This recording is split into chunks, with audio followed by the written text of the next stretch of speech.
L'heure de Ferry, ravi de vous retrouver pour ce rendez-vous toujours fidèle au poste tous les samedis à 12h50 environ. Avec vous, cher Luc Ferry, merci d'être là. Bonjour Marie. Une heure ensemble pour Avec prendre plaisir. le temps, s'arrêter, se questionner, aller plus loin.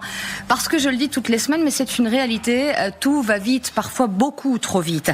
Cher Luc, aujourd'hui, arrêtons-nous sur ce que certains considèrent comme un totem intouchable. En tout cas, ça turbule. Il y a des négociations aujourd'hui entre le ministre de l'économie et notamment le Parti socialiste pour peut-être s'ouvrir à un compromis concernant la réforme des retraites. Et on se pose cette question ensemble. Existe-t-il, diriez-vous, une hostilité des Français à travailler plus et plus longtemps? Quand on voit les chiffres et les sondages, on va y revenir ensemble. Mais à la question que je vous pose d'abord, vous diriez oui tout de suite. L'hostilité est considérable pour le travail salarié. Pas s'il s'agit de faire son jardin ou de lire. Non, les Français sont prêts à travailler, mais pas dans l'entreprise, pas dans l'administration, pas dans le travail salarié. Et malheureusement, ce que je vois toujours à droite comme à gauche, c'est que les explications qu'on en donne sont stupides. Elles sont complètement à côté de la plaque. Alors que c'est très important de comprendre ce qui se passe vraiment dans cette hostilité au travail. Vous avez vu les chiffres du départ à la retraite en Europe. Bon. L'Allemagne est à 67 ans, l'Italie est à 67 ans, le Danemark est à 67 ans. C'est un mouvement, en effet. Voilà, et pratiquement, la moyenne européenne est à 65 ou 66 ans, en tout cas 65 ans. Et nous, la gauche veut repasser de 64 à 62 ans. Avec ce sondage, juste, on s'arrête. 62% des Français aujourd'hui souhaitent revenir à 62. À l'âge légal, à la retraite, à 62 ans. Ça, c'est une enquête ELAB pour BFM TV. 31% des Français seulement souhaitent maintenir l'âge légal de départ à la retraite à 64 ans. Ce qui est dingue, parce que ouvrir le débat sur les retraites, moi je pense que cette réforme n'est pas bonne, mais ouvrir le débat maintenant est impossible, parce que la gauche va s'engouffrer et on va revenir à 62 ans, ce qui est absurdissime. Encore une fois, je n'aime pas cette réforme des retraites, parce que la question, c'est pas l'âge de départ, c'est la durée de cotisation. Combien de temps vous avez travaillé, effectivement. Voilà, et puis je pense que la capitalisation, c'est plus important. Cette réforme est mauvaise, mais ouvrir le débat en ce moment, c'est suicidaire. Mais sauf si on est de gauche, évidemment, sauf si on veut le déclin de la France, en clair. Et donc, je reviens aux explications qu'on donne. À droite, c'est la flemme. Et très souvent, la droite ajoute, c'est les résidus du marxisme. Qui font qu'on considère que l'entreprise étant le lieu de l'exploitation de l'homme par l'homme, on est, phrase de Marx, on est contre le travail salarié. Et puis à gauche, c'est un peu la même idée, c'est toujours le marxisme qui revient, sauf que les signes sont inversés. Le capitalisme mondialisé est plus dur que jamais, le travail est plus dur que jamais, ce qui est absurde. Entreprise inhumaine. C'est délirant.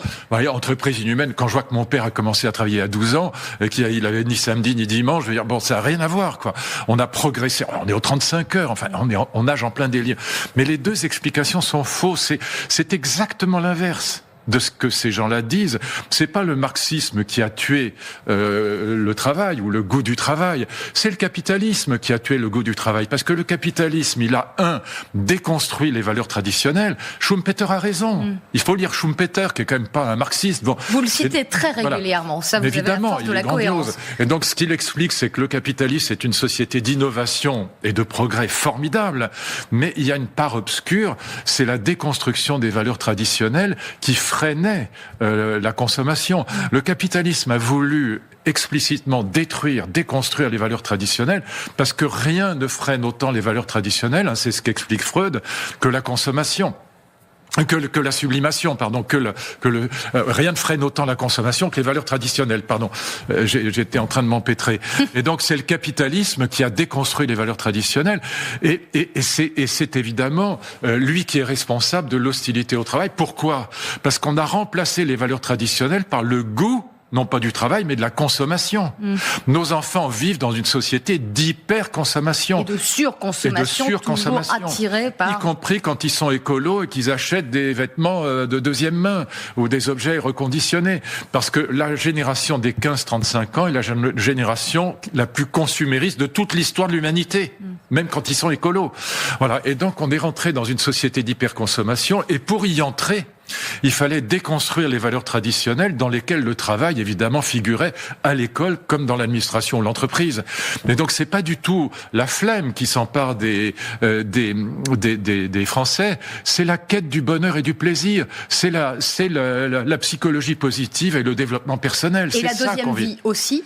Exactement. Parce que sur ce même plateau, la semaine dernière, ce sur quoi on débattait ensemble, c'est bien vieillir et en meilleure santé, avec des chiffres qui disent, et ça c'est une plutôt très bonne nouvelle. Formidable. Aujourd'hui, l'espérance de vie en bonne santé ne cesse d'évoluer dans nos sociétés, en France précisément. Le droit à cette deuxième vie, justement. Voilà, c'est ça c'est le plus important. C'est une revendication légitime quand même, vous dites. Bien sûr, mais même la consommation est légitime. Je suis pas un pisse-froid, c'est pas le problème. Je dis simplement que c'est pas la flemme, ni le marxisme, ni le capitalisme atroce. Ça n'a rien à voir. Vous dites les justifications avancées par la droite ou la gauche. Que la gauche n'y comprennent rien. Voilà, c'est malheureux. C'est pour ça que la philosophie est vraiment utile, y compris pour comprendre l'actualité et la vie politique.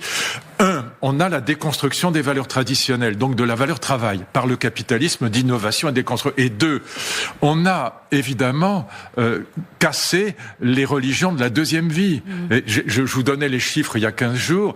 Il y avait en France 45 000 prêtres en 1950, il en reste 4 000 aujourd'hui. Donc beaucoup de gens qui étaient 85% des Français étaient croyants en 1950, ils sont à peine 50% aujourd'hui.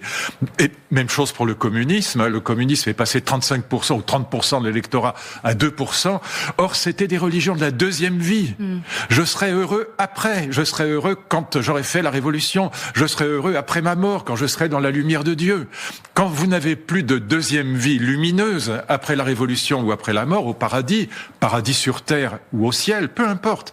Quand vous n'avez plus de deuxième vie, c'est maintenant qu'il s'agit d'être heureux, dont je ne vais pas gâcher ma vie pour la gagner. Mélenchon a dit 2 ans de travail en plus, c'est 2 ans de vie en moins. C'est ça que ça veut dire. Quand il n'y a plus de deuxième vie, et ça c'est à nouveau le capitalisme qui a déconstruit ces religions traditionnelles. Donc le grand responsable, moi je suis pour le capitalisme, je suis un libéral, mais néanmoins c'est pas parce qu'on est un libéral qu'on est obligé d'être une andouille. On peut réfléchir au mauvais côté du système qu'on défend. Voilà. Le capitalisme a déconstruit les valeurs traditionnelles, il a cassé les religions de la deuxième vie. C'est ça quand vous mettez les deux lames de fond ensemble, l'hostilité au travail s'explique. Alors pourquoi la France ? Pourquoi la France précisément ? Parce qu'on voit que souvent, et vous le démontriez très bien, on est parmi ceux qui travaillent le moins. Et quand il s'agit de faire bouger un tout petit peu le curseur, c'est la catastrophe. Tout le monde est dans la rue. Provoque pas, et ça vaut aussi bien dans la semaine pour les 35 heures que dans la vie pour la question des retraites. Pourquoi la France ? C'est très frappant et ça correspond exactement à ce que je vous dis. La France parce que c'est la fille de l'Église et le pays qui a été en même temps l'un des plus communistes d'Europe, un des plus staliniens d'Europe.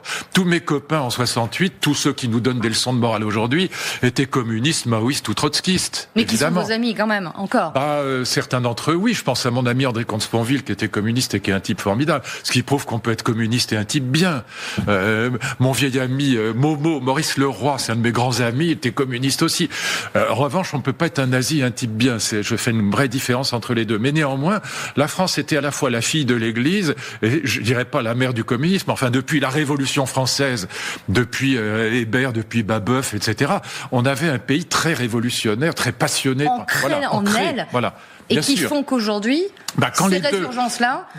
quand les deux religions s'écroulent, la religion catholique et la religion communiste, religion de salut céleste, religion de salut terrestre, alors si je n'ai plus de deuxième vie, n'allez pas m'embêter en allongeant la durée de travail, voyez. Donc il faut, si on veut toucher à la réforme des retraites, mais c'est pas le moment de le faire, dans la situation actuelle c'est injouable, mais il faut évidemment, on laisse tomber la question de l'âge de départ, qui est pas le sujet, on augmente la durée de cotisation pour tout le monde, sauf pénibilité, et on tient compte des carrières longues et des femmes. Et là, vous pouvez faire de la vraie justice sociale et en même temps avoir une réforme des retraites qui rapporte plus que celle-là, paradoxalement. Donc, si on n'avait pas des cuits de bulot à l'Élysée et à Matignon... Je vous laisse là encore mettre de vos propos, et on salue les cuits de bulot.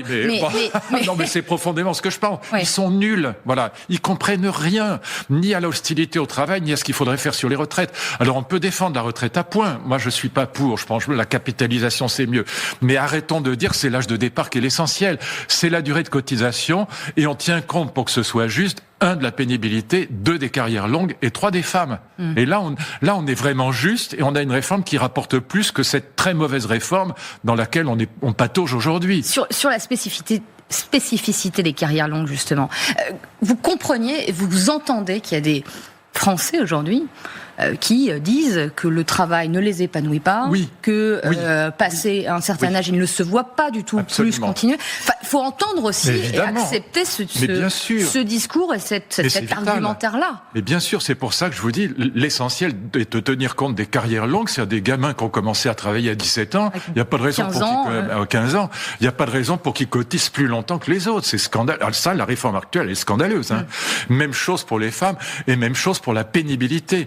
Quand on a fait la réforme des retraites de 2003, donc c'est pour l'essentiel moi qui l'ai faite avec François Fillon et Raffarin, mais je dis moi parce que c'était dans la fonction publique. Mais je l'ai faite à l'Éducation nationale. À l'Éducation nationale, 1 329 000 fonctionnaires, donc c'était chez nous que c'était le plus remuant à l'Éducation nationale. Mais j'ai fait cette réforme avec François Chérec et c'est passé avec et grâce à François Chérec, qui était vraiment un type bien, parce qu'on a tenu compte avec Fillon de la pénibilité. Voilà. Et donc là, cette réforme, elle est scandaleuse actuellement. Il n'y a aucune raison pour qu'un môme qui commence à travailler à 15 ans parte à 64 ans. C'est honteux. Voilà. Donc c'est pour ça qu'elle est très mauvaise. Moi, je l'aurais pas votée. Je dis. Mais ouvrir le débat aujourd'hui, c'est dans la situation actuelle. Alors c'est s'exposer à une catastrophe parce que c'est quand même 50% du budget de l'État. Donc c'est Nicolas Bouzou un peu plus tôt disait que c'était une folie, une pure folie. Mais tout ce qu'a dit Nicolas tout à l'heure, on a écrit un livre ensemble. C'est pour ça je me permets de l'appeler par son prénom. C'est un ami très proche. Mais tout ce qu'il a dit tout à l'heure était vrai. Et ce qui se profile à l'horizon, le budget Bayrou s'annonce bien pire encore que le catastrophique budget de Barnier.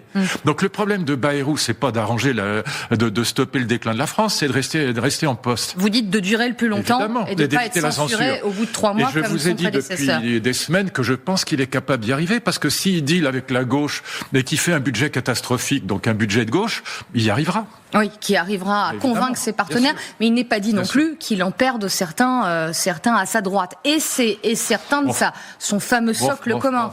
On a entendu certains critiquer. Vous savez, la droite est tellement dans les choux aujourd'hui, elle est tellement médiocre qu'il est bien capable de rassembler tout le monde sur un budget désastreux. C'est un budget dans lequel on aura augmentation des taxes. Et puis on dit que les classes moyennes seront épargnées, mais si le chômage augmente, les classes moyennes ne seront pas épargnées. Et le chômage augmentera mécaniquement. Si vous plombez même les entreprises dont on dit ils font beaucoup de profits, on va les taxer, etc. Mais que fait une entreprise même très riche quand on la taxe? Elle réduit la masse salariale, elle crée du chômage, et ça atteint les classes moyennes aussi. Donc tout ça est absurde ce qu'on vit. Et donc le but de Bayrou, vous savez, Bayrou, il adore les chevaux. Parfait, c'est très bien. Il adore les chevaux. Hippodrome à Pau, je crois. Voilà, exactement. Il a son hippodrome à Pau où il va tout le temps, plutôt que d'aller ailleurs. Mais Bayrou, son but, c'est pas d'aller quelque part avec le cheval. Il est dans un jeu qu'on appelle le rodéo, et son but, c'est de rester sur le cheval à tout prix. Quoi qu'il en coûte, voilà, quitte à faire un budget de gauche qui va plomber encore la France. On emprunte aujourd'hui, vous le savez, sur les taux d'intérêt. Pire que la Grèce. Pire que la Grèce. On l'a dépassé, en effet. On a dépassé les taux d'intérêt de la Grèce. Donc ça veut dire à quel point. Et là, les marchés financiers, c'est-à-dire les investisseurs, quand on dit choose France, pourquoi on parle anglais d'abord? Choisissez la France, les étrangers peuvent comprendre ça. Bon, on n'est pas obligé de dire choose France pour faire bien dans la communication. Mais les marchés financiers, ça veut dire les investisseurs. Et là, on va vers la catastrophe, on va vers le déclin. Et on garde quand même une image plutôt positive. Il y a une forme d'attentisme aujourd'hui, mais la France... Pas sur les intérêts. Pas sur les intérêts, ça c'est sûr. Mais c'est ça qui compte, c'est la réalité. Aux philosophes que vous êtes. J'aimerais juste revenir un peu sur les Français, leur relation au travail. Pardonnez-moi, y revenir. C'est important. Sur finalement le fait que, je lisais une étude, une universitaire qui disait... l'environnement est très bureaucratique en France. Voilà ce qu'elle écrit, hiérarchique. Les managers partagent cette idée que si on ne surveille pas les gens, ils ne travaillent pas, et c'est faux. Ce n'est pas que les Français n'aiment pas travailler, écrit-elle, c'est qu'ils n'aiment pas être contrôlés. Pour la citer, c'est Claire Estagnier, une universitaire qui a fait des travaux très intéressants. Mais pour comprendre ce rapport-là, et je sais pas si on peut parler de méfiance, mais voilà, d'un univers qui forcément n'est pas toujours très épanouissant. Mais évidemment, le capitalisme français a été très dur et très bête dans cette question du bien-être au travail. Il a été très très mauvais, très médiocre, il s'en est pas occupé. Aujourd'hui, et c'est d'ailleurs pour ça que c'est quand même scandaleux, ça aussi.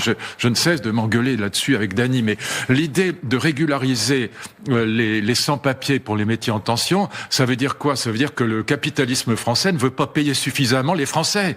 Et c'est pas simplement les payer, mais vous avez 1000 fois raison, et cette dame a raison, c'est organiser le travail de telle sorte qu'il y ait plus d'autonomie, plus de qu'il y ait confiance, plus de liberté, qu'il y ait plus de confiance, et du coup plus de sens au travail. C'est pas simplement le bien-être matériel, mais c'est le sens du travail. Et ça, le capitalisme français ne s'en est quasiment jamais occupé. Et l'anglais était encore pire, voilà, avec une arrogance capitaliste. Encore une fois, je suis un pro-capitaliste à fond, c'est pas le problème, mais il faut voir les défauts du système qu'on défend. On s'en est occupé peut-être de la même mauvaise manière, et très récemment, vous parliez des échanges avec des grands chefs d'entreprise que vous conseillez ou avec lesquels vous échangez, par exemple sur ces open space et ces bureaux qui se veulent modernes et à laquelle on apporte cosmétiquement, c'est pas ça la solution. Non, surtout que ça supprime l'intimité dont on a aussi besoin. Mais généralement, dans les très grandes entreprises, ça a beaucoup progressé. Par exemple, chez LVMH, les gens sont quand même très bien traités par rapport, enfin, ça n'a rien à voir avec ce que c'était il y a 50 ans. Bon. C'est un groupe aussi qui peut se le permettre. Exactement. Voilà. Mais dans les PME, c'est beaucoup plus compliqué. Et je pense que c'est là qu'il y a vraiment une question, pour les jeunes en particulier, de sens du travail. Il faut que les capitalistes et les patrons prennent en charge cette question du sens du travail, parce que c'est l'élément essentiel du bien-être au travail. Le bien-être, c'est pas simplement l'argent, c'est aussi la question du sens. Et donc, voilà. Mais quand vous prenez les deux lames de fond que j'évoquais tout à l'heure, la déconstruction des valeurs traditionnelles, les valeurs travail, on le voit à l'école, pas seulement dans l'entreprise. À l'école, c'est une catastrophe. Mais c'est pas de la flemme. C'est simplement que les gens veulent consommer. Ils veulent du plaisir. Ils veulent du bonheur. Et le bonheur, s'il n'est pas à l'école et s'il n'est pas dans l'entreprise, on va le chercher ailleurs. Et puis la deuxième lame de fond, c'est il n'y a plus de deuxième vie. Il n'y a plus de deuxième vie, ni au paradis, ni après la Révolution. Si vous mettez les deux lames de fond ensemble, c'est le capitalisme qui a créé l'hostilité au travail. C'est pas le marxisme, paradoxalement. Le marxisme, il est mort et enterré. Il l'a créé pendant longtemps, l'hostilité au travail. Mais c'est fini. Ils sont à 2%, les communistes. Fichons-leur la paix. Oui. Et Fabien Roussel, le patron du Parti communiste, a perdu les dernières élections législatives. Oui, puis le bonhomme est plutôt sympathique en plus, voilà. Donc c'est pas. Et puis il mord plus. Il va pas prendre l'Élysée par les armes. Luc, à ce moment de l'émission, j'aimerais aborder avec vous un fait qui a fait l'actualité de cette semaine. C'était mardi, la mort de Jean-Marie Le Pen. Ah oui. Il était le menhir, entre guillemets, pour ses électeurs, le diable pour ses adversaires. Il est enterré aujourd'hui dans la plus stricte intimité à la Trinité-sur-Mer, et un hommage sera rendu par le parti, le RN, cette semaine, mercredi précisément. Oui. Est-ce que vous diriez rendre hommage pour mieux tourner la page ? Oui, bien sûr. Moi, j'ai beaucoup d'admiration pour la façon dont Marine Le Pen a tourné la page de son père, parce que ça a été extrêmement difficile pour elle, et elle a très bien fait. Parce que Jean-Marie Le Pen, bon, c'est aussi la torture en Algérie, même si c'est son capitaine qui lui donnait l'ordre, il a quand même exécuté l'ordre. Et puis c'est les propos antisémites ou racistes. Et les condamnations multiples. Et les condamnations multiples. Et donc Marine Le Pen a eu beaucoup de courage. Après, on peut évidemment avoir tous les désaccords qu'on veut avec elle, mais elle a eu énormément de courage de rompre avec son père, parce que ça a été incroyablement douloureux pour elle. Voilà. Et donc, je pense que, évidemment, vous avez tout à fait raison. La formule que vous avez utilisée est la bonne. C'est rendre hommage pour mieux tourner la page. C'est évident. Mais ça, elle a évidemment tourné la page. C'est clair. Alors après, encore une fois, moi, j'ai des désaccords sur le plan notamment économique. Je pense que le programme économique est de gauche et que c'est pas bon et qu'il plomberait le pays.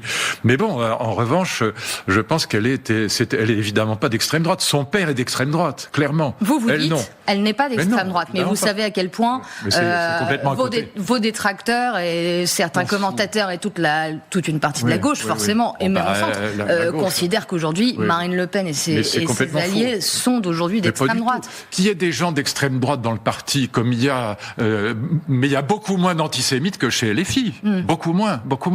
Et donc beaucoup moins de haine d'Israël et des Juifs que chez LFI. Bon, et Marine Le Pen, non, elle n'est pas d'extrême droite. Encore une fois, elle n'est pas plus à droite que le RPR des années 70. conservatrice.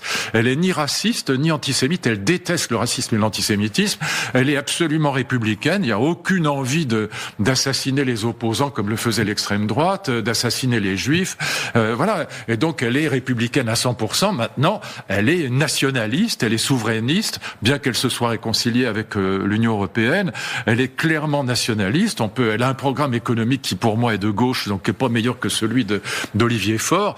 Mais voilà. Donc ça, donc ce n'est plus la disciple de son père. Vous non, elle a rompu avec lui. Mais évidemment, et ça lui a coûté assez cher. Personnellement, voilà, ça a été très... Et je suis désolé de le dire, mais quoi qu'on pense de Le Pen, voilà, qui en effet était raciste, antisémite, torture en Algérie, donc franchement, bon, c'est vraiment l'extrême droite des années 30. Mais tournez la page, mais... Toujours le même nom. Le nom Le Pen, le patronyme. Le nom est délicat à porter. Le nom est délicat encore à porter. Voilà. Et c'est pour ça que les gens disent elle est d'extrême droite, etc. Mais elle n'est pas plus d'extrême droite que Madame Mélanie. C'est pas vrai, c'est pareil. Voilà. Et donc il faut intégrer ça.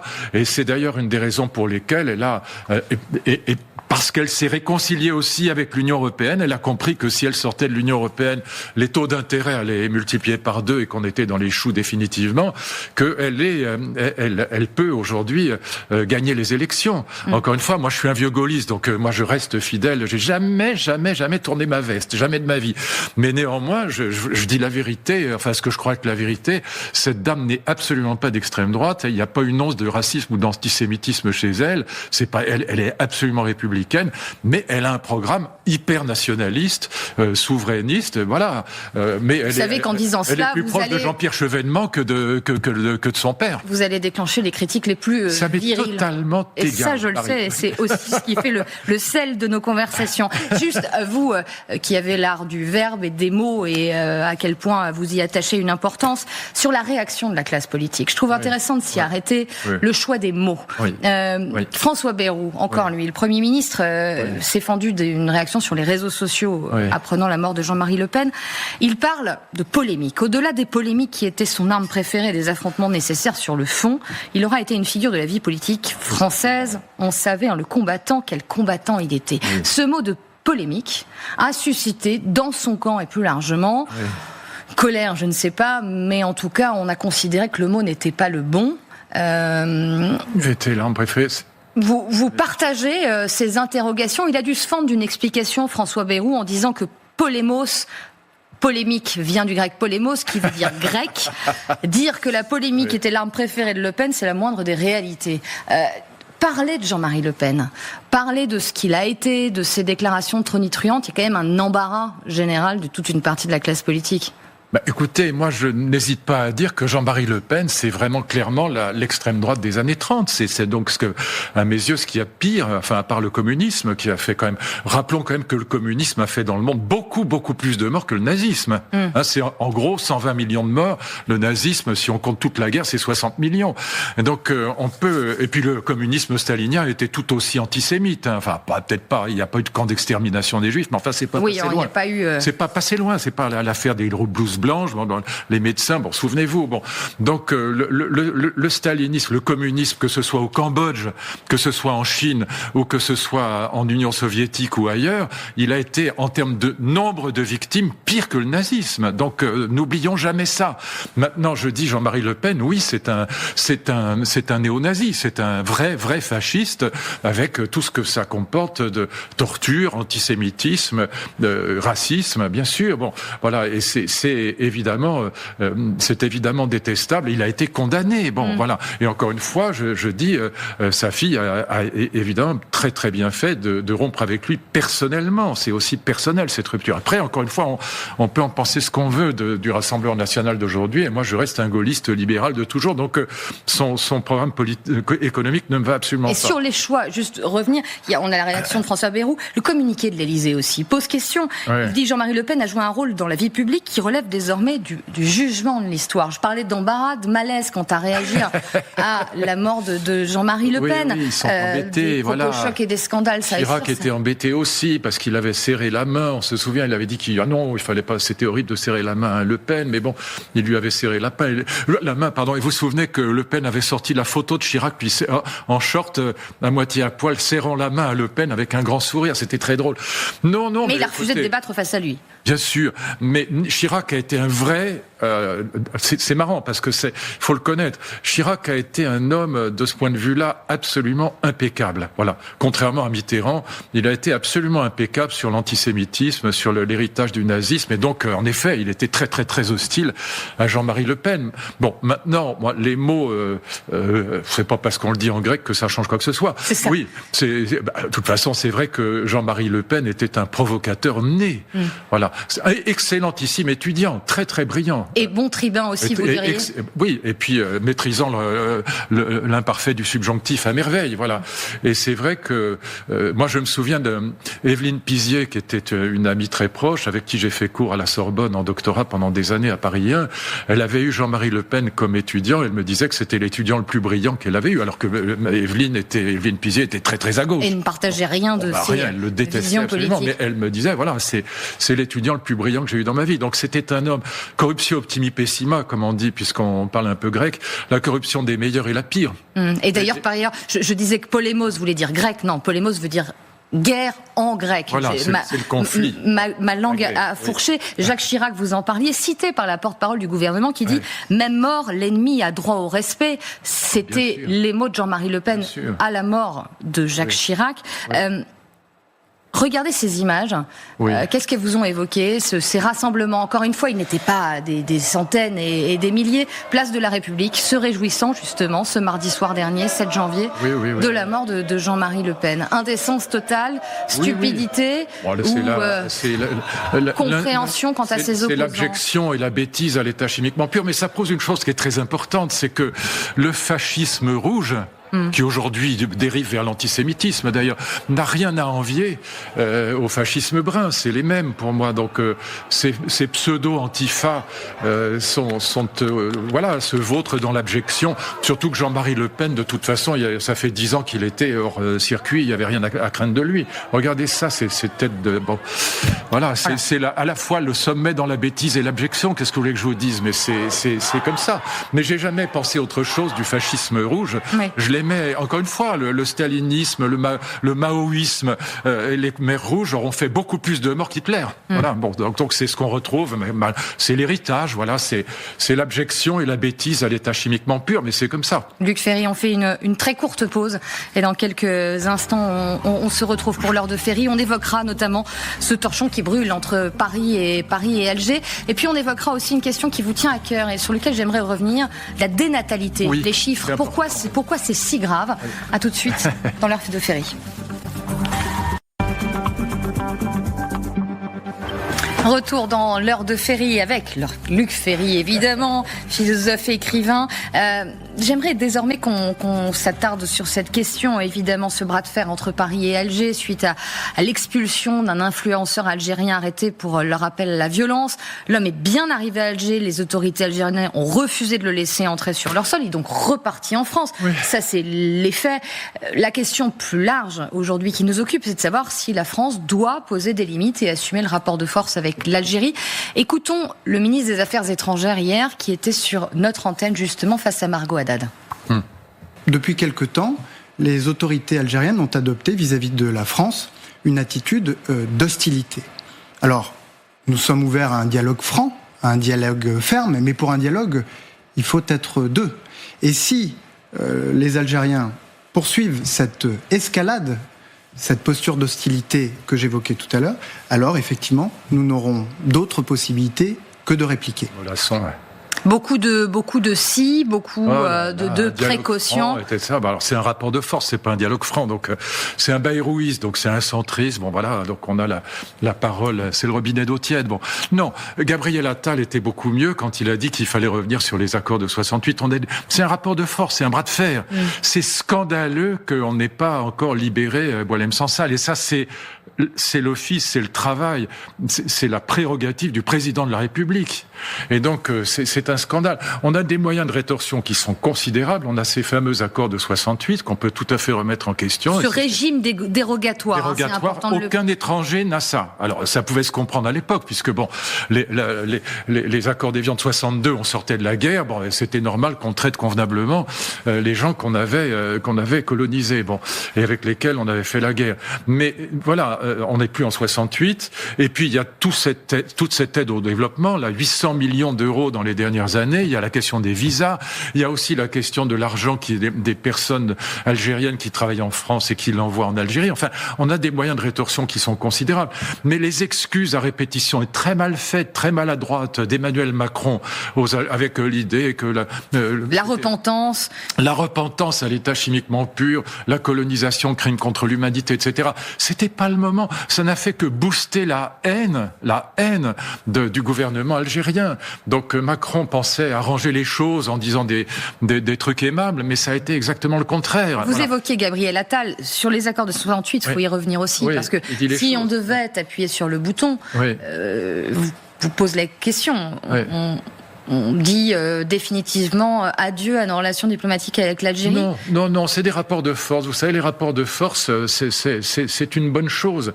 Les rapports de force, et encore une fois, il y a plusieurs étages.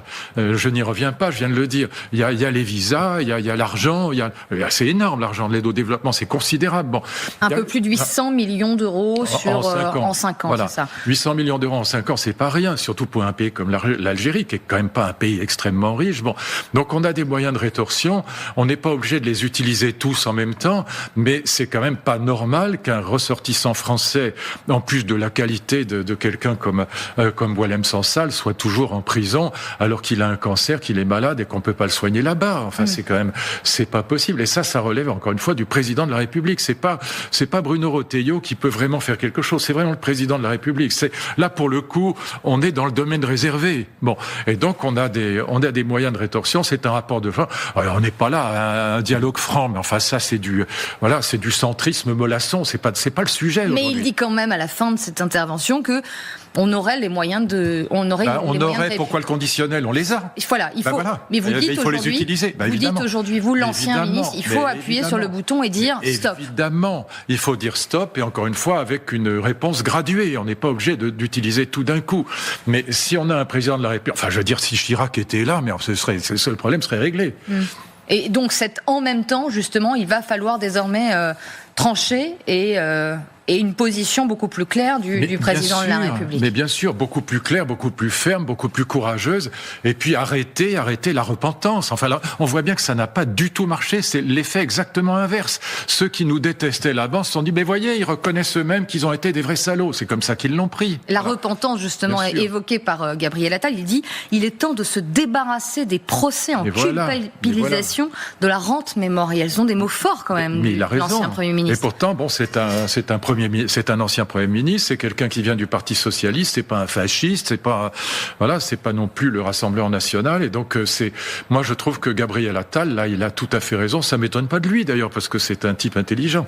Ouais, et faire aussi entendre à ces Algériens qui sont venus s'installer sur notre sol qu'ils continuent de rester les bienvenus. Mais et ils ont fait leur vie en France. Est-ce que vous pensez que ce message... Ils continuent à rester les bienvenus s'ils sont aussi intégrés, s'ils s'intègrent dans la République. Exactement. C'est pas toujours le cas. Mais vous pensez que ce message puisse être porté en parallèle? Mais évidemment, un message de fermeté considérable, et puis de l'autre côté, un message d'accueil considérable. Alors pour le coup, le en même temps aurait du sens. Là, on fait exactement l'inverse. Voilà. Ouais. Et donc, moi, j'ai écouté Barrot hier, mais c'est vraiment le robinet d'eau tiède. Il n'y a pas un... Et puis, enfin, il va là-bas en Syrie. Bon, il va en Syrie. La dame qui est à côté de lui, ministre des Affaires étrangères européennes, le nouveau président Al-Joulani refuse de lui serrer la main. Mais putain, mais il devrait faire demi-tour. Voilà. Et donc, elle a précisé elle-même qu'elle ne s'attendait pas à une poignée de main particulière. Dans ce cas-là, ils s'attendent à quoi? Le ministre de la Justice, vous avez vu les vidéos? Un assassin de jeune fille. Oui. Le mec qui assiste à des exécutions de femmes, des exécutions, on voit ces malheureuses gamines, ces jeunes femmes accusées d'adultère, qui sont à genoux, on leur tire une balle dans la tête et le type est là à applaudir. Il est ministre de la Justice maintenant. Mais pour vous, il n'aurait pas dû se rendre sur place. mais pas comme ça, pas être aussi aimable. Oui. Je veux dire, là encore, c'est une question de rapport de force. Et moi, je comprends très bien que la diplomatie oblige qu'on ait des liens avec la Syrie, mais on n'est pas obligé de se coucher devant eux, on n'est pas obligé de sourire, on n'est pas obligé de trouver ça formidable. Ouais. Luc, vous évoquiez Bruno Retailleau, le ministre de l'Intérieur. Ah ben oui, lui sentir mieux. On peut lui reconnaître le fait qu'il fasse preuve de constance. Évoquons ensemble ses propos tenus cette semaine, notamment à l'occasion des 10 ans de l'attentat de Charlie Hebdo. Voilà ce qu'il déclare chez nos confrères du Parisien. Son souhait aujourd'hui, de ce que les accompagnatrices scolaires n'ont pas à être voilées. Et la loi de 2004 sur les signes religieux doit être appliquée à ces activités. Les sorties scolaires, c'est l'école hors les murs. Ouais. C'est une proposition qu'il défend depuis de nombreuses années. Moi aussi, oui. Vous aussi, voilà. Vous dites, vous, l'ancien ministre de l'Éducation nationale, il faut remettre... Est-ce que ça fait vraiment partie des chantiers prioritaires ? Oui, je pense aussi, parce que... Alors maintenant, je vais être très précis. Ayant fait cette loi moi-même, elle a été rédigée sur mon bureau, je peux préciser les choses. Je pense que Bruno Retailleau a tout à fait raison et la formule qu'il utilise est la bonne, c'est l'école hors les murs. Quand on accepte des missions de service public, même si on n'est pas fonctionnaire, on doit respecter les règles du service public. C'est normal. Ça veut dire pas de signe politique, pas de signe religieux. On n'impose pas. Imaginez qu'une dame accompagnatrice vienne avec voter Marine Le Pen, tout le monde serait scandalisé, mais c'est pareil. En même temps, et pardon pour cette formule que je n'apprécie habituellement qu'assez peu, mais en même temps quand même, la loi de 2004 est très claire. Il s'agit d'interdire à l'école, et donc dans les missions de service public, ça me paraît tout à fait logique qu'on en interdise aussi, les signes ostensibles, ostentatoires, ça veut dire agressibles. Voilà. Donc après, c'est une question d'application de la loi. Si une dame a un petit foulard ou que voilà, de la même manière que une jeune femme peut avoir une petite croix, bon, il y a pas, on n'est pas obligé d'être comme les islamistes fanatiques sur le dogmatisme de l'application de la loi. On n'est pas symétrique d'eux. Mais en revanche, je trouve que Bruno Retailleau a tout à fait raison. Il s'agit de l'école hors les murs. Il y a l'école dans les murs, l'école hors les murs. Et quand on est accompagnatrice, on remplit une mission de service public, même si on n'est pas payé pour. Parce que la plupart du temps, ce sont des mères, des mamans qui se proposent pour accompagner. C'est très bien, enfants, formidable, mais on n'a pas à imposer ni sa religion, ni son opinion politique aux autres. Voilà. Et quand on remplit cette mission, eh bien, on ne porte que des petits signes religieux, si on porte des signes religieux, et ceux-là ne sont pas interdits par la loi de 2004, mais on n'arrive pas. La formule de Chirac était très bonne. J'ai jamais dit autant de bien que lui que dans cette émission. Il disait, jusqu'à une date récente, il allait de soi pour tout le monde qu'on n'arrivait pas à l'école en habit de religion. Bah, c'est pareil. On n'arrive pas accompagnatrice scolaire en habit de religion. Là-dessus, Retailleau a tout à fait raison. Mais ça ne provoque pas que des applaudissements. Vous m'étonnez. Voilà. L'islamo-gauchisme progresse mais pas que. Le vice-président de l'Assemblée nationale, Roland Lescure, à ses propos et ses propositions, dit non. Non. C'est qui celui-là ? Il vient d'où ? Il est vice-président de l'Assemblée nationale, membre de Ensemble pour la République. Ouais, c'est ça, c'est encore un centriste. Mais vous entendiez que là, à l'occasion d'une sortie... D'accord, c'est très bien. Oui. Et puis Bayrou aussi. Vous savez que Bayrou n'a pas voté la loi de 2004, il faut quand même le rappeler. Donc Retailleau doit s'attendre... Sur les signes religieux, bien sûr, il était très hostile. Il n'arrêtait pas de me dire combien cette loi était absurde, etc. Il était très hostile et il l'a pas voté. Donc je suis pas du tout étonné qu'il rentre dans le chou aujourd'hui de son ministre de l'Intérieur. Mais il y a ceux qui disent mais les centristes, vous me dites Lescure, c'est un centriste aussi. Mais oui, voilà, mais attendez, le centrisme mou est en train de gagner, en s'associant avec la gauche sur le budget, voilà. Oui, mais est-ce qu'il est... c'est le moment... On va dans le mur, je peux vous dire avec ça. Mais est-ce que c'est le moment, est-ce que c'est le temps d'évoquer, de remettre sur le métier ce type de proposition ? L'islamisation de la France, de l'école, des quartiers. Écoutez, franchement, depuis 2004, donc la loi sur les signes religieux... Il y a 21 ans, précisément. Il y a 21 ans. Les choses se sont-elles arrangées ? Dominique Bernard, Samuel Paty, l'attentat de Nice, 80 et quelques morts, Charlie, qu'on a célébré l'anniversaire atroce hier ou avant-hier, le père Hamel, le Bataclan, est-ce que ça s'est arrangé ? Voilà, donc la situation n'est pas la même qu'en 2004. En 2004, on pouvait dire, écoutez, c'est pas si grave, mettez votre petit voile, c'est pas grave. Bon, aujourd'hui, ça a une autre signification. Vous voyez, Elisabeth Badinter, à nouveau, a raison quand elle dit, je disais la même chose qu'elle, pour ça que je trouve qu'elle a raison, mais la peur a gagné. Et donc, qu'on ait un ministre de l'Intérieur qui réagisse, mais tant mieux, j'applaudis des deux mains et des deux pieds. Oui, même si C'est peut-être pas la chose la plus importante du monde, mais stoppons l'islamisation des quartiers et des écoles. Ouais. Voilà, encore une fois, l'assassinat de Dominique Bernard, c'est récent. Voilà. Et n'oublions pas que 70 ou 80% des profs se limitent quand ils doivent faire un cours sur la liberté d'expression ou sur la Shoah. N'oublions pas ça. Et donc, voilà, moi je regrette que Retailleau soit pas à l'éducation nationale. Luc, à cette heure de l'émission, abordons une autre thématique qui vous est chère. On l'a déjà abordé ensemble, oui. Mais les chiffres sont tenaces et ténus, oui. Frappant le monde entier. La dénatalité, c'est chez nous accéléré ces dernières années. Oui. Pourquoi c'est si grave ? Notre pays pensait être une exception en Europe, mais la chute est claire et nette. Les Françaises font moins de bébés. Regardez ces chiffres, en 10 ans, la France est passée de 830 000 environ à 720 000 naissances annuelles. Et en 2023, le décrochage est encore plus fort, avec une baisse de 7% par rapport à 2022. Je vous ferai écouter un démographe qui est beaucoup moins catastrophiste. Mais pourquoi c'est si grave ? Non, c'est très grave, à la fois sur le plan économique et philosophique, si vous me permettez. Économique parce que une économie est d'abord boostée par la demande intérieure. C'est quand même la première demande, c'est très important. Donc moins il y a de monde, moins il y a de demande et moins il y a de la relance par la consommation. Là, d'un point de vue keynésien, c'est évidemment très grave. Mais deuxièmement, et ça c'est d'un point de vue philosophique beaucoup plus grave, une société, une civilisation, je dirais, parce que ça vaut pour toute l'Europe, Bien sûr. La France rejoint le niveau européen, en gros 1,5, 1,6 par enfant. Il y a 20 ans, on était à 2,2. Bon. Et donc, une civilisation qui ne fait plus d'enfants, c'est une civilisation qui ne croit plus en l'avenir, qui ne croit plus en son avenir, parce que les enfants, c'est l'avenir, c'est les générations futures. Je ne cesse d'insister là-dessus, je ne cesse de dire qu'en 68, quand j'étais gamin, il y avait... À droite, c'était la nation, à gauche, c'était la révolution. Aujourd'hui, le grand sujet politique, c'est l'avenir des générations futures. Mais si on n'a plus de générations futures parce qu'on fait plus d'enfants, ou que ça se réduit, on perd, si vous voulez, en confiance dans l'avenir.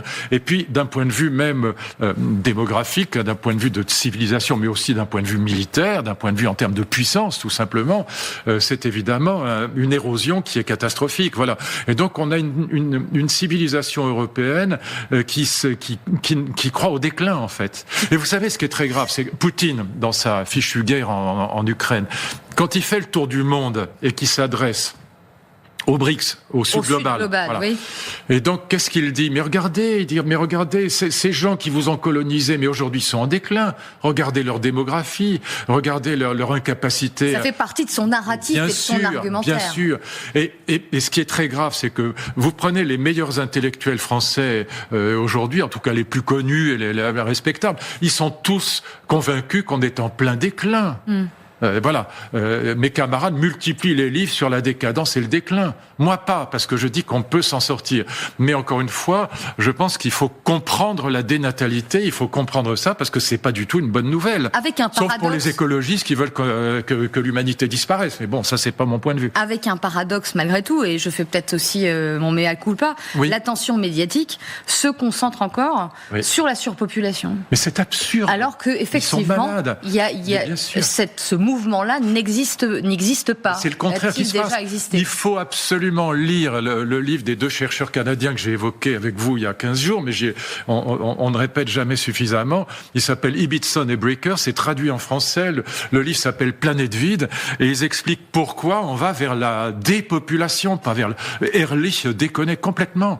Il disait on va vers 20 milliards, voilà. Bon, mais il délirait totalement, et tous les écologistes ont repris cette ancienne qui est complètement fausse. On va pas vers 13 milliards, on va vers 6 milliards d'individus. On est 8 milliards aujourd'hui. Pourquoi ? Liberté des femmes, contraception, déclin des religions un peu partout, mais en tout cas en Occident très clairement, je l'ai évoqué tout à l'heure, donc déclin des religions et montée en puissance de l'État-providence qui, avec les EHPAD, avec les maisons de retraite, qui remplacent ce que faisaient les enfants traditionnellement quand ils s'occupaient des... Vous savez, ma mère, par exemple, elle vient d'avoir 100 ans, elle vivait dans sa maison, les grands-parents étaient là, les arrière-grands-parents étaient là. Moi, j'ai connu mon arrière-grand-mère dans la maison familiale. Mais c'est fini, ça. Maintenant, on les met dans des EHPAD, les vieux. Voilà. Et donc, c'est l'État-providence qui remplace ce que faisaient les enfants il y a encore 50 ans ou 60 ans. Et donc, ces trois raisons-là, l'émancipation des femmes, elles veulent plus avoir 8 enfants, c'est fini. L'accès libre à la contraception. Et puis, le déclin des religions qui était contre la contraception. Hein. N'oubliez pas que l'Église a milité pendant des décennies contre la pilule. Et puis évidemment aussi cet État-providence qui permet de prendre en charge les vieux. Et donc on dit les seniors, mais enfin c'est des vieux quand même. Voilà. Et donc c'est vrai que lisez absolument ce livre, ou regardez les entretiens si vous n'avez pas envie de lire le livre qui sont faits, ou lisez mon livre qui en parle. Ça me permettra d'avoir 3 sous de plus. Mais non, ça me rapporte 1 euro par livre, donc c'est pas ça qui va me faire mes fins de mois. Mais voilà, regardez ça, parce que on va vers la dénatalité, vers la dépopulation. C'est pas une bonne chose pour l'Europe. Pas une bonne chose, avec des politiques de tous bords qui s'emparent de ce sujet. Ils ont raison. Politique nataliste promue par une forme de droite identitaire, le réarmement démographique voulu par Emmanuel Macron. Oui. Et il n'a pas d'enfant d'ailleurs, mais bon. Parenthèse entendue. Et une forme vous diriez de quoi? De déni à gauche. Chez les écologistes qui sont toujours dans les âneries de Ehrlich, de Paul Ehrlich, qui disait on va vers 20 milliards, et qui sont toujours avec y compris Jean Covici qui disait il faut plus soigner les vieux passé 65 ans, il faut les laisser mourir. Ouais. Non mais les mecs s'en foutent. Et donc voilà, et c'est pas une blague ce que je dis, je le cite dans mon livre, je le cite très exactement, ne dépensons pas trop d'argent pour soigner les vieux passé 65 ans. Oui. Non mais attends, l'euthanasie écologique, vous voyez, ils sont encore dans cette absurdité. Lisez encore une fois ce livre Planète Vide, et ce sont des chercheurs, ils ont fait le tour du monde des instituts démographiques, et aujourd'hui l'ONU est en train de suivre ce que disent ces 2 chercheurs. L'ONU renvoie constamment chaque année ces chiffres à la baisse. Avec une question aussi en fond, qu'on ne peut pas ignorer, est-ce que la conjoncture économique joue un rôle dans la décision de certains couples, de certaines femmes de ne pas avoir d'enfants ou d'en faire moins? C'est aussi une question qui peut se poser. Non, je crois que c'est vraiment la logique de l'amour, paradoxalement. C'est pour ça qu'il y a un phénomène aussi de fond dans cette affaire sur le plan philosophique, ce que j'ai appelé la révolution de l'amour. C'est-à-dire le fait que le mariage d'amour est transitif, on s'est mis à aimer nos enfants, ce qui est très bien, de manière exponentielle. Au Moyen-Âge, on n'aime pas les enfants, c'est très rare qu'on les aime. La mort des enfants provoquée est au moins 30% des enfants, leur mort est provoquée. Bon, lisez là-dessus les grands médiévistes, Ariès, Flandrin, Shorter et les autres. Bon, c'est très passionnant. Moi, j'écris je sais pas combien de livres là-dessus, dont La Révolution de l'amour. Mais c'est vrai que lorsqu'on aime vraiment ses enfants, on se dit que il faut pas en avoir trop. Il faut pouvoir s'en occuper. Alors, c'est vrai que ça coûte cher en plus. Bien sûr, vous avez raison. Alors, merci pour la transition. Non, mais c'est à cause de l'amour aussi. C'est à cause de l'amour aussi. Mais merci pour la transition. 3, 4, mais d'accord, mais pas 8. Écoutez un démographe, il sait de quoi il parle. Hervé Lebras qui était sur notre antenne cette semaine. Très, comment dire, peut-être moins catastrophiste. En tout cas, il en tire certaines leçons de ces données chiffrées. On l'écoute et on en parle ensuite. Dans 3 ans, les classes en maternelle auront moins d'enfants. Et puis les couples, du fait qu'en moyenne qu'ils auront eu un peu moins d'enfants, auront un peu plus de revenus disponibles parce que les enfants représentent des grosses dépenses. Le moment où ça deviendra inquiétant, c'est beaucoup plus tard. C'est dans une vingtaine d'années parce qu'il va manquer du monde pour entrer en activité et donc pour cotiser pour le régime de retraite. Oui. On dit exactement la même chose. Je suis tout à fait d'accord avec lui, oui. Parce que effectivement, dénatalité, il le dit bien, vous voyez. C'est ça. Il y aura moins d'enfants. Alors ça a des avantages. Moins d'enfants dans les classes, très bien. Moins d'enfants, donc moins d'argent à dépenser dans les familles. Plus de pouvoir d'achat de fait. Voilà. Parce qu'un enfant, mais dans 20 ans, la retraite par répartition, ça va devenir un sacré problème. Surtout que l'allongement de la vie ira de l'autre côté de pair. Parce qu'on vit plus longtemps. Évidemment, mais on va vivre beaucoup, beaucoup plus longtemps. On en parlera un jour de la révolution transhumaniste. On vivra beaucoup plus longtemps, donc on aura moins d'enfants, on sera obligé d'aller vers la retraite par capitalisation, ce sera inévitable. Mais juste soulever ces chiffres, ça a un coût d'élever un enfant aussi, c'est un engagement, c'est un engagement sur la durée. Pour élever un enfant jusqu'à sa majorité, regardez, 9 000 euros tous les ans, 180 000 euros dans la totalité. Et peut-être des idées un peu fausses d'une femme qui pourrait penser qu'un enfant, c'est autour de 500 euros par mois. Au final, le coût réel, selon des études faites récemment, selon l'INSEE, 750 euros. Donc voilà, il y a des données aussi à prendre en compte qui peuvent aussi expliquer la réalité que nous sommes en train de traverser. Vous avez totalement raison. Simplement, si on n'aimait pas ces enfants, ces chiffres-là seraient pas là. Ouais. C'est les deux, mais ça veut pas dire... C'est toujours pareil, c'est pas exclusif l'un de l'autre. Vous avez intégralement raison, ça coûte très cher. père. Et donc le fait qu'on ait moins d'enfants est lié, bien sûr, vous avez tout à fait raison de le souligner, au coût. D'ailleurs, c'est ce que dit Hervé Lebras. Mais encore une fois, c'est précisément parce qu'on dépense de l'argent parce qu'on les aime et parce qu'on veut leur payer des belles études, on veut qu'ils soient bien, on veut qu'ils aient des belles vacances, etc., etc. Si on ne les aimait pas, on dépenserait pas autant d'argent. Donc les deux sont vrais. Voilà. Les deux sont vrais, ne sont pas contradictoires. Non, c'est pas. Au contraire, les deux sont liés, sont inséparables. Mais encore une fois, on va aller très rapidement. Et ce que dit Hervé Lebras, ça me fait plaisir de l'entendre. D'abord, c'est quelqu'un que je respecte beaucoup, mais ça me fait plaisir de l'entendre parce qu'il dit dans 20 ans. Mais il dit c'est dans longtemps, mais 20 ans, c'est tout de suite à l'échelle de l'histoire. Voilà. C'est vrai. Donc on dit la même chose. Ouais. On ira vers 6 milliards assez rapidement dans les 50 ans qui viennent, parce qu'à l'échelle de l'histoire est rapide, bien sûr. Et donc on va vers la dépopulation. Donc c'est pas la peine. Je le dis à Jean Covici, c'est pas la peine d'exterminer les vieux, on peut continuer à les soigner. C'est pas ça le problème majeur de l'écologie contemporaine. Ni le problème, ni le sujet, en effet. Non, c'est pas la solution. Le message est passé. Dernière minute de cette émission, une tradition. La photo de la semaine qui a fait l'actualité forcément et qui continue de le faire d'ailleurs. Ces feux gigantesques en Californie. Regardez cette image aérienne près de Pacific Palisades, photo saisissante, magnifique aussi. C'est beau aussi, en même temps. Voilà, ironie de l'histoire, mais c'est vrai que la situation est particulièrement dramatique. 130 000 personnes ont fui sur place. Depuis plusieurs années, l'État est touché par la sécheresse, une série de canicules, de feux à répétition. Vous entendre, parce que j'aime aussi vous provoquer, mais sur la réaction qu'ont aussi provoqué ces incendies multiples de certains écologistes, mais pas que aussi, qui mettent en cause bien le capitalisme mondial au centre de ce réchauffement climatique. Nouvelle preuve, écrit-on, que personne n'y échappera, et pas même ceux qui ont beaucoup d'argent. Là, c'est Nathalie Arthaud qui parle, mais ils sont plusieurs écologistes aussi, et pas que, à embrayer sur le même thème. Non, vous évoque ce type de réaction? Mais le problème des écologistes, c'est qu'ils ont un sujet magnifique, puisque c'est sauver la planète, c'est sauver l'humanité. Donc c'est un très grand sujet. J'ai écrit je sais pas combien de livres sur l'écologie. Bon, donc c'est un très grand sujet, mais ils le gâchent parce qu'ils ne prennent l'écologie que dans cette optique de continuer la lutte du communisme ou du maoïsme ou du trotskisme contre, disons, du marxisme contre le capitalisme. C'est idiot. Parce que l'enjeu aujourd'hui, c'est comment associer une société d'innovation et de progrès avec la protection de l'écologie.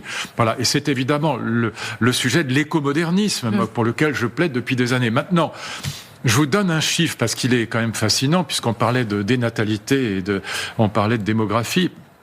Le capitalisme a sauvé plus de vies que n'en sauvera jamais l'écologie. C'est des milliards de vies, en tout cas des centaines de millions de vies. Je vous donne le chiffre, il est frappant. Pendant tout le Moyen-Âge, l'espérance de vie est en dessous de 20 ans, l'espérance de vie à la naissance. À partir de la naissance du capitalisme en Angleterre au XVIIe siècle et puis dans le reste de l'Europe au XVIIIe, donc à la naissance du capitalisme, les chiffres de l'espérance de vie explosent littéralement. Grâce à la recherche, l'innovation. À l'innovation scientifique et médicale. Donc le capital. Alors c'est dingue, on a gagné 60 ans d'espérance de vie depuis la fin du Moyen-Âge. 60 ans. Voilà. Alors ça désole les écologistes. Moi, ça me ravit. Enfin, les écologistes de la décroissance, ils sont pas tous idiots. Bon. Mais c'est les décroissants qui sont dangereux, les anticapitalistes. Bon. Mais c'est idiot. L'enjeu, c'est comment réconcilier une société d'innovation et de progrès avec la protection de l'environnement. Et c'est ce qu'on appelle l'écomodernisme. C'est tout à fait jouable. Donc, dénoncer le capitalisme à outrance et c'est idiot. C'est une lecture mais évidemment erronée. Mais regardez, moi, je suis né en 1951. L'espérance de vie des Français en 1951 est de 62 ans.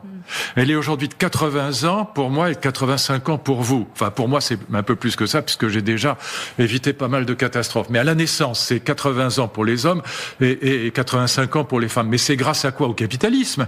Le capitalisme qui a boosté la recherche scientifique, parce que le capitalisme, c'est une société d'innovation permanente. Alors, ça a des défauts qu'on a évoqués tout à l'heure, la rupture avec les traditions et les valeurs traditionnelles, mais ça a un avantage considérable, c'est que le capitalisme sauve des vies. Quand on veut retourner au low-tech, comme ils le disent, et c'est ce que défendent des gens, Biwix, Jean Covici, ces gens-là. Mais les low-techs en médecine, c'est la mort. 90% des leucémiques mouraient en 1950. Aujourd'hui, on sauve à peu près tout le monde. Pas d'immunothérapie sans IA. Grâce à l'investissement et à l'innovation qui ont permis. Quand vous regardez les chiffres, on a sauvé des centaines de millions, voire des milliards de vies grâce à l'innovation capitalistique. Donc là, il y a 10 morts ou 12 morts. C'est très triste, mais enfin, c'est des centaines de millions, voire des milliards de vies qui ont été sauvées par le capitalisme, c'est-à-dire une société d'innovation et de progrès. Donc ça ne veut pas dire que l'écologie a tort, c'est un sujet majeur, mais il faut réconcilier les deux. Enfin, c'est du bon sens et c'est faisable avec l'économie circulaire et avec le découplage entre les activités humaines et puis des grandes réserves de reproduction, d'absorption des gaz à effet de serre et de reproduction de la diversité. Et c'était passionnant de vous entendre sur ce point. Merci beaucoup. Merci beaucoup. On se retrouve évidemment la semaine prochaine.